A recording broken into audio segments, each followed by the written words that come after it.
Hey guys, Conrad here. Haven't done one of these in a while, but I figured I'd give you a quick update. So a lot of people have been asking how I spend the winter. I've been up here in Eastern Canada, been still RV living, fully off grid. This is the setup. So still the same camper as before.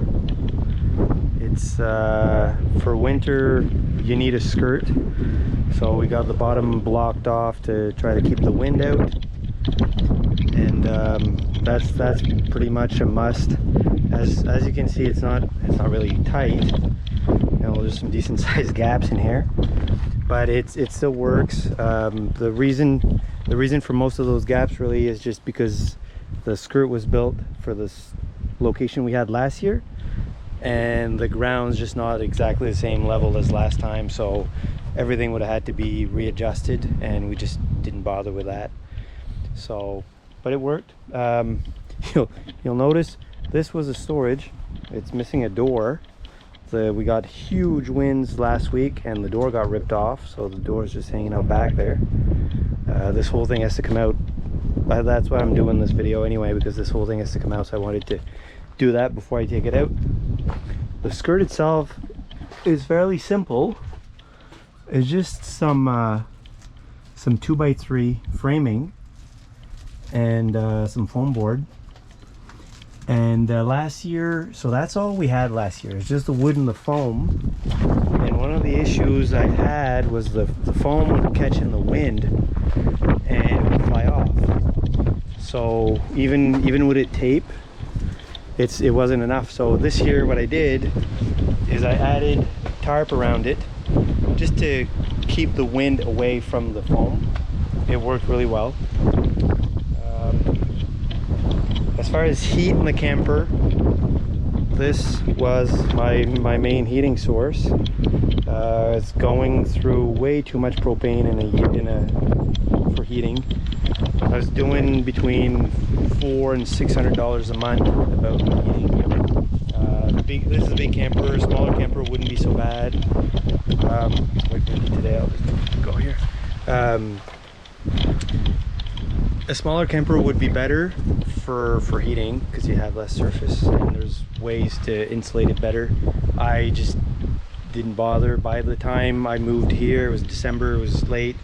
We ended up putting the skirt up in the middle of a snowstorm, so it was what it was for this year, just to make it last. Quick view around the rest of the property. That's the driveway. Nice long driveway of about 1,400 feet from the road. The road's way on the other side of those trees. The camper is plugged into power, sort of, but not really. That just goes to the generator, which I haven't been using much. I got some solar on the roof, and I've got these guys here. So it's about 5,000 watts of solar, which keeps it going. The generator was mostly used in the winter before those were up. Once I got those set up, the generator was just used a few times. And you've got this little guy here. That's the Starlink internet. It's been working great. We've had that since we went to Mexico and just loved it. As far as that trailer, so as you can see, is just sitting on blocking now. We got the wheels out from underneath and the legs out. The plan for that when I bought it was twofold. One was to use it to put the solar panel, and the other was to use it as a garage, temporary storage garage solution for now until the house is built. And same as the driveway, we only got it late last year, and it was too cold to paint it or really do anything to make it pretty. So the plan for this year is to give that a good coat of paint, make it look nice. Other questions I've been getting is, well, okay, so off-grid in the camper, what do you do for water and septic? Again, since it was December, it was cold, the ground was freezing, we didn't have time to do anything. Hopefully that's going to change this year, but for now, stuck hauling water in and hauling the black water out. It's slightly inconvenient, but I mean, it's not the end of the world. I have pretty big tanks, so it lasts a while. That's pretty much it for now. That's the setup. I've got like I said, I got to take these out, the whole thing.